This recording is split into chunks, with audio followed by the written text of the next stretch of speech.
करू ए बेटू उठो विहान विहान वेदू। हे गाइस, नमस्ते and welcome welcome back to my new vlog. तो संडे का दिन है, 15 अगस्त है और ये जो व्लॉग है वो आपको शायद 15 अगस्त के बाद में मिलेगा, लेकिन फिर भी आप सभी को 15 अगस्त की ढेरों सारी शुभकामनाएं। सुबह का ही टाइम है, सुबह की भी बज रही है 7:30 और यहाँ पर मैं स्ट्रगल कर रही हूँ परी और विहान को उठाने के लिए। दोनों मतलब छुट्टी का दिन है ना, तो थोड़ा सा लेट ही उठते हैं। मैं भी खैर अभी उठी हूँ और अभी बस उठने के बाद में मैं जा रही हूँ तुरंत नहाने के लिए। और आज उठते मैं क्यों नहाने के लिए जा रही हूँ, क्योंकि आज है मेरा निर्जला उपवास। आज है सुहाग दशमी और सुहाग दशमी जो है वो क्या होता है, क्यों मैं इसका उपवास करती हूँ, कैसे क्या होता है, सब कुछ आपके साथ में अगर मतलब इसी वीडियो में आगे डिटेल में शेयर करूँगी। तो यहाँ पर बस मैं नहा के निकल गई थी। आज मैंने साड़ी पहनी क्योंकि वही उपवास है, मंदिर वगैरह जाना है। तो बस साड़ी वाड़ी निकाल दी है मैंने, साड़ी पहनी है, बाल वगैरह मैंने धो दिए हैं और दोनों बच्चों को खैर मैं उठा के गई थी, दोनों उठ गए हैं। और अभी बस सबसे पहले तो मैचिंग की बस वही है कि चूड़ी वगैरह पहनूंगी। साड़ी पहनते हैं ना तो फिर सब कुछ याद आ जाता है, सूट में पता नहीं चलता है। तो इसीलिए कहते हैं कभी कभार साड़ी जो है वो पहन लेनी चाहिए। इससे है ना आपको पता चलता है कि हाँ भाई आप शादीशुदा हो, आपको चीज़ें जो है वो पहननी चाहिए। तो यहाँ पर बस मैंने बैंगल्स, मैचिंग की बैंगल्स वगैरह पहनी है, सिंदूर लगाऊंगी, बिंदी बिंदी लगाऊंगी। गले के अंदर मंगलसूत्र जो है वो भी मैंने चेंज किया है। तो बस अभी थोड़ा बहुत, ज़्यादा तो खैर मैं रेडी नहीं होंगी और बस हल्का फुल्का रेडी होंगी और फिर मैं जाऊंगी सीधे किचन में। और इसके पहले वाला जो व्लॉग आया था ना, तो उसमें मैंने आपको बताया था कि गिरजा आने वाली है। तो गिरजा भी आएगी। खैर टाइम तो कुछ फिक्स नहीं, उसने खैर मुझे रात को बोला था कि मैं सुबह 9 बजे तक निकल जाऊंगी। तो वो मेरा रोड रहती है, मेरा रोड से मेरे यहाँ पर आने में 2 घंटे लग ही जाते हैं, पौने 2 घंटे। लेकिन अभी कोई फिक्स नहीं कितनी बजे तक आएगी, लेकिन कोशिश ये है कि उसके आने के पहले मेरे पूजा पाठ, मंदिर जाना, घर के सारे काम जो है ना वो हो जाए। तो यहाँ पर बस सबसे पहले आप सभी को मैंने गुड मॉर्निंग बोला है। फिर से मैं बच्चों के रूम में गई हूँ। मुझे लगा था कि शायद दोनों बच्चे उठ गए, लेकिन दोनों उठे नहीं थे। बस अभी दोनों को मैंने उठाया है और यहाँ पर बस मैं फटाफट से काम जो है वो स्टार्ट करूँगी। तो मंदिर जाने से पहले मैं जो किचन का थोड़ा बहुत काम है ना वो निपटा के फिर जाने वाली हूँ। तो यहाँ पर खाने के अंदर एक तो बेसन गट्टे मुझे बनाने हैं, जो कि मैंने कल रात को ही सोच लिया था कि बेसन गट्टे बनाऊँगी। और सबसे पहले यहाँ पर है ना, ये जो धनिया है ना, जो अभी आपने वीडियो में देखा होगा, ये धनिया जो था वो मैं लेके आई थी 2 दिन पहले। और बारिश आ रही थी तो उसकी वजह से ना बहुत ज़्यादा वो गीला गीला था, तो मैंने धनिया को साफ़ करके कपड़े पे फैला दिया था ताकि वो अच्छे से सूख जाए। और जब वो पूरी रात सूख गया था उसके बाद में मैंने फिर उसको पूरा मतलब अच्छे से ना न्यूज़पेपर में लपेट के और फिर विहान के हाथ में दिया था कि तो उसको फ्रीज़ में रख के आ जा। अब उसने पता नहीं मेरी बात को अच्छे से सुना कि नहीं सुना, उसने ना पेपर को फ्रीज में तो नहीं रखा, वो है ना किचन की विंडो जो थी वहाँ पर रख के आ गया। और आज सुबह जैसे ही मैं उठी मेरी नज़र उस पेपर पे पड़ी तो मतलब धनिया जो था ना वो बहुत सारा अंदर से ना थोड़ा सा गीला गीला सा हो गया था। तो जो गीला गीला था खराब, वो मैंने निकाल के फेंक दिया है। और जो पीला पीला हो रहा था ना पका हुआ धनिया, वो भी मैंने फेंक दिया। और अब मुझे लग रहा था ये धनिया है ना ज़्यादा देर अब रहेगा फ्रीज़ में तो ये ख़राब ही होने वाला है। तो ज़्यादा अच्छा है कि इसको फ्रीज़ में रखने के बजाय इसकी मैं बना देती हूँ चटनी। तो चटनी तो ऐसा है कि बनाने के बाद में मैं फ्रीज़र में रख देती हूँ, फ्रीज़ में नहीं फ्रीज़र में रखती हूँ, तो वो एक आध दिन 2-3 दिन चल जाती है। तो थोड़ा ज़्यादा ही क्वांटिटी में धनिया है तो इसकी मैं हरी चटनी जो है वो बनाऊँगी। बेसन कट्टे हैं मैंने सबसे पहले चढ़ाई दिए थे और आटा मैंने लगा दिया है। और साथ में मैं बनाऊँगी आज चावल की राब, क्योंकि वही कि गिरजा भी आएगी, साथ में उसका बेटा भी है। तो अभी वो पता नहीं क्या, क्योंकि काफ़ी टाइम बाद हम लोग मिल रहे हैं, अभी वो बड़ा भी हो गया है तो पता नहीं वो क्या खाता है क्या नहीं खाता है। लेकिन हाँ फिर भी मैंने अपने हिसाब से बेसन गट्टे की जो सब्ज़ी है ना वो भी उसके लिए मैं अलग से बिना मिर्ची वाली निकाल के रख दूँगी और राब बना दूँगी। तो फिर देखते हैं उसको जो खाना होगा वो खाएगा, नहीं तो फिर उसके आने के बाद में भी अगर कुछ बनाने जैसा रहेगा ना तो आने के बाद में बना दूँगी। तो चलिए बता देती हूँ कि सुहाग दशमी का जो उपवास है, जो कि निर्जला उपवास है, जो कि मैंने आज किया है, तो वो होता क्या है। तो जैसे कि ना आप लोग करवा चौथ करते हो ना, तो हम लोग करवा चौथ नहीं करते, हम सुहाग दशमी का जो उपवास है ना वो करते हैं। तो जो जैन लोग होंगे उन्हें तो खैर पता ही होगा, लेकिन बाकी के जो लोग हैं उनको नहीं पता होगा। तो ये आज ही के दिन सावन की जो ये आती है दशमी, उसी के दिन ये किया जाता है। और ये ना तो बिल्कुल अलग होता है, अपना जो ये करवा चौथ होता है ना उससे बिल्कुल डिफरेंट होता है। ये करवा चौथ में जो लेडीज़ें करती है करवा चौथ ना, वो क्या करती है पूरे दिन भूखी प्यासी रहती है, लेकिन शाम को जब चांद निकल जाता है उसके बाद में वो चांद देख के फिर जो भी खाना पीना होता है वो कर सकते हैं। लेकिन हम ऐसा नहीं करते हैं। मेरा आज उपवास है तो मैंने कल शाम को ही, ठीक है, कल शाम को ही सूर्यास्त के पहले खाना पानी जो कुछ खाना पीना था वो सब मैंने कर लिया था। वो तो खैर मैं रोज़ ही करती हूँ। और यहाँ पर एक चीज़ देख लो, यहाँ पर पूरा मेरा कुकर जो है वो भर गया है। सोच ये रही थी कि जल्दी जल्दी काम करूँ, लेकिन पता नहीं मेरे साथ में हमेशा ऐसा ही होता है, जब सोचती हूँ कि काम जल्दी हो जाए तो कुछ ना कुछ काम बिगड़ जाता है।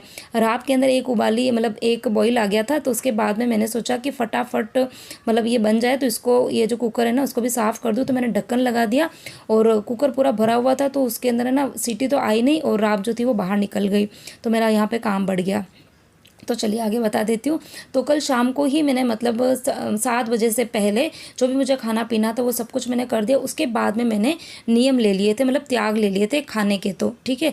और पानी की छूट जो थी वो मैंने रात को 9 बजे तक के लिए रखी थी। वैसे बहुत सारे जो लोग हैं जो हमारे अंदर करते हैं वो तो सूर्यास्त के पहले ही खाना पीना जो भी होता है करने के बाद में त्याग ले लेते हैं, ठीक है। लेकिन मैंने रात को 9 बजे तक पानी की छूट रखी थी। फिर रात को 9 बजे मैंने एक जगह बैठ के जितना भी मुझे पानी पीना था पी लिया, और उसके बाद में फिर मैंने अन्न जल वगैरह जो कुछ भी होता है खाना पीना सब कुछ मैंने छोड़ दिए थे, मतलब त्याग ले लिया था। और वो मेरा पूरी मतलब रात को शाम को 7 बजे से लेके फिर पूरी रात और अभी मॉर्निंग, अब आज पूरा दिन जो रहेगा वो मेरा इसी तरीके का उपवास रहेगा, मतलब बिना खाना और पानी। खैर मैंने एक बार पानी की छूट रखी थी, लेकिन अभी जब मैं वॉइस ओवर कर रही हूँ ना तब तो मेरा उपवास कंप्लीट हो गया है, लेकिन मैंने उस दिन कुछ भी खाया पिया नहीं था। आगे और भी मैं आपको डिटेल में बताऊँगी मतलब कि कैसे क्या होता है, लेकिन अभी हाल फिलहाल में मैं ये बता रही हूँ कि पूरा दिन कुछ भी खाना पीना नहीं होता, इवन हम ब्रश भी नहीं करते। तो इसी तरीके के कुछ रूल्स होते हैं ना वो हमारे उपवास में होते हैं। यहाँ पर बहुत सारे लोग सोच रहे होंगे कि भाई इतना करने की कहाँ ज़रूरत होती है। तो ये कि सब जो भी अपने अपने रिलीजन को मानते हैं सबके अपने कुछ रूल्स रेगुलेशंस होते हैं। हमारे जो रूल्स रेगुलेशन होते हैं उपवास के वो थोड़े से कठिन हैं, काफ़ी हार्ड होते हैं, हर कोई नहीं कर पाते हैं। लेकिन यही है कि मैंने लिया हुआ है और बहुत सारे लोग हमारे अंदर करते भी हैं, ठीक है। और यहाँ पर बस सारे ही काम से निपटने के बाद में फिर गिरजा का कॉल आया था, वो उतरने ही वाली थी, मतलब वो अपनी फ्रेंड के साथ में आई हुई, तो वो वहाँ हाईवे पे उतरेगी, तो उसको बस यहाँ पर हम जा रहे थे लेने के लिए। और मेरी खुशी जो थी वो आप देख ही सकते हैं, क्योंकि यार जब सिस्टर मिलती है ना तो बहुत खुशी मिलती है। और इस बार तो हम काफ़ी मतलब बहुत टाइम बाद मिल रहे हैं, शायद अप्रैल में शिल्पा और गिरजा आई थी, उसके बाद में आज हम मिल रहे हैं। उर्विक, ये कौन है? उर्विक ये कौन है? गिरजा, हेलो। उर्विक, तूने जय जिनेंद्र नहीं किया मौसी से? जय जिनेंद्र कर दे एक बार, चल सबको हाय बोल दे एक बार। हेलो, हेलो, बोलो हेलो, हाय कर दे, बोलो हाय, हाय तो बोल दे। मस्ती मस्ती मस्ती, मस्ती के मोड में, मस्ती के मोड में। तो बड़ा बड़ा हो गया, पतला पतला हो गया एकदम, हैं? बाल कितने बड़े हो गए तेरे? बाल कटवाए नहीं? बाल तेरी चोटी बनाऊंगी, रुक। मौसी घर जाके तेरी चोटी बना देगी, 2 3 4 कटवा नहीं देता? 1 2 3 4 चोटी हैं। अपने यहाँ से कटवा, ऐसे फ्लाइंग किस दे, चल एक बार कटेगा लग रहा है। फ्लाइंग किस दे, फ्लाइंग किस कर दे, करना फ्लाइंग किस कर सेकंड कर दे, चल मौसी जी को सेकंड। तो गिरजा घर आई थी, मतलब आते आते हमको घर पे हो गया था 1:30 बजे वो कुछ उतरी थी, और घर आए जब तक 1:30 बजे का टाइम हो गया था। आने के बाद में वही है कि खाना पीना हमने खाया था, और रोटी वगैरह मैंने मतलब सब्जी ये सब काम तो मैं करके ही गई थी, खाली मुझे रोटी बनानी थी। आने के बाद में मैंने रोटी वगैरह बनाई, सबने खाना वाना खाया। उसके बाद में सफाई बर्तन का काम जो था वो गिरजा ने किया, क्योंकि उसने बोला कि भाई तेरा उपवास है, तेरे को परेशान नहीं करेंगे। और मैं भी चलो बहन को देख के तो ऐसा होता है कि चलो बैठ जाते हैं, बहन काम कर लेगी हूँ। तो उसके बाद फिर मैंने कुछ भी रिकॉर्ड नहीं किया। यहाँ पर अब मैं आपसे सीधे मिल रही हूँ शाम को, शाम की कुछ 6:45 या 7 बजे का टाइम हो रहा है। और यहाँ पर सुबह जो खाना था ना वो मैंने ज़्यादा ही बनाया था, क्योंकि मुझे पता है कि शाम को मेरा एनर्जी का लेवल बिल्कुल डाउन हो जाएगा, मेरे से काम नहीं होगा। तो सुबह ही मैंने बेसन गट्टे की सब्ज़ी ज़्यादा बनाई थी, राब भी ज़्यादा बनाई थी, खाली आटा लगाना था तो आटा मैंने लगा दिया है। अभी बस ये दूध वाले भैया दूध दे के गए थे, एक तरफ दूध रखूँगी, एक तरफ मैं रोटी बना रही हूँ, सबको खाना रख दूँगी। और उसके बाद में वापस से जो सफाई बर्तन का काम है ना वो गिरजा कर लेगी। तो आज मेरी बड़ी मदद हो गई थी, अगर वो नहीं होती तो फिर ये काम जो थे वो मुझे ही करने पड़ते थे। अब यहाँ पर शाम का टाइम है, तो यही है कि मैंने छूट तो रखी थी कि मैं दिन में एक बार अगर मुझे कुछ कुल्ला करना है, पानी पीना है तो कर लूँगी, लेकिन मुझे ऐसी कुछ ज़रूरत महसूस नहीं हुई थी। नियम मैंने ऐसे ही लिए थे कि हाँ मुझे अगर ऐसा महसूस होगा, ज़रूरत लगेगी ना तो मैं पीऊँगी। और वैसे भी ऐसा होता है कि जब आप सुबह से मतलब इतना भूखे प्यासे रहते हो ना, फिर आप एकदम से पानी डालते हो तो आपको और भी जी घबराता है। तो इसलिए मैंने सोचा कि नहीं, मुझे रिस्क नहीं लेनी है, मुझे ठीक लग रहा है, क्योंकि मौसम भी ठंडा था और फिर गिरजा भी आ गई थी, तो उर्विक भी था, तो उसके साथ में मतलब खेल रहे कर रहे थे, तो अच्छे से निकल रहा था समय। तो मैंने सोचा चलो पानी वानी जो है वो रहने देते हैं। और बस अभी यहाँ पर सबको खाना वगैरह रखेंगे। उसके बाद में फिर थोड़ा सा हम लोग बाहर भी गए थे, क्योंकि यही है कि घर के अंदर थोड़ा सा मुझे वो लग रहा था, ऐसा लग रहा था थोड़ा बाहर निकलूँगी, बाहर की एकदम फ्रेश हवा मिलेगी ना तो थोड़ा अच्छा लगेगा। फिर रात को होते होते मुझे मतलब 9 साढ़े 9 बजे के करीब थोड़ा सा हेडेक हुआ था, तो फिर मैंने वो ये कि थोड़ी बाम लगा दी थी, क्योंकि टैबलेट वगैरह वो तो ले ही नहीं सकते हैं, ठीक है। और तो फिर बस मैंने थोड़ी बाम वगैरह लगाई थी तो मुझे ठीक लगा था। बाकी पूजा पाठ की बात है तो पूजा पाठ वगैरह सब कुछ अच्छे से होता है। पूरी सुहाग दशमी की प्रॉपर पूजा होती है, कथा होती है, वो सब कुछ करते हैं। लेकिन ये कि मंदिर में काफ़ी रश होता है तो सब कुछ आपके साथ में शेयर नहीं कर पाती हूँ, क्योंकि आपको मैंने कई बार अपना मंदिर बताया है, हमारा मंदिर काफ़ी छोटा है और जब इस तरीके का दिन होता है ना तो वहाँ पर रश बहुत ज़्यादा होता है, क्योंकि बहुत सी लेडीज़ ये करती है पूजा वगैरह, तो ऐसे में फिर वीडियो बनाना पॉसिबल नहीं हो पाता है। तो इसलिए मैं फिर जो मंदिर के वीडियो होते हैं ना वो आपके साथ शेयर नहीं कर पाती। और हमारी जो पूजा पाठ होती है वो सब कुछ मंदिर में होती है, घर पे नहीं होती है। यहाँ पर अब मैं आपसे मिल रही हूँ नेक्स्ट डे मॉर्निंग। अभी सुबह की 7:30 बजे का ही कुछ टाइम हो रहा है।